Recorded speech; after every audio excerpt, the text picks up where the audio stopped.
The claims and counterclaims from Tehran and from Washington at the start of a second night of conflict were head-spinning.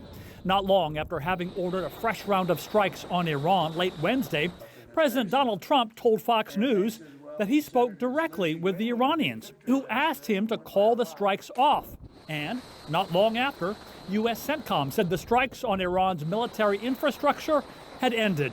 CENTCOM said its attacks were in response to Iran threatening American forces and threatening international shipping.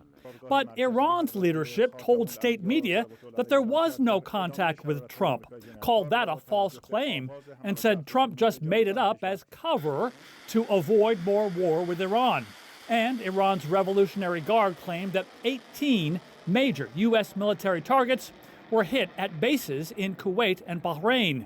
But Trump and his team are now threatening more strikes in the coming days because, as they put it, the Iranians are tapping them along on negotiating an end to the war. So we'll see what happens. But we hit them hard yesterday, and we're going to hit them again hard today. They're going to have tap, tap, tap bombs dropping on key facilities in Iran from the United States of America. And that's not because we want to restart anything we don't have to restart. It's because the War Department is prepared to set the terms to ensure that we get the kind of deal President Trump expects. But getting that deal appears just as elusive as ever, despite Trump's repeated claims that a deal is around the corner. Meantime, CENTCOM reported that the Strait of Hormuz is open for shipping, even after the Iranians claimed late Wednesday they were cutting off all traffic through the strait. And that brought up another issue.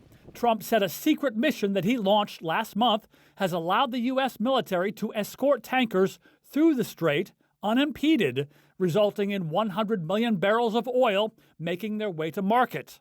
That actually was not a secret. The New York Times reported on that mission last month, and it apparently explains why crude oil continues to hover between $80 and $90 a barrel rather than spike past $100. The question is, how far will the U.S. go to try to keep traffic moving through the strait? And how far will the Iranians go to try to keep the strait closed? Andy Roesgen, TRT World, Washington.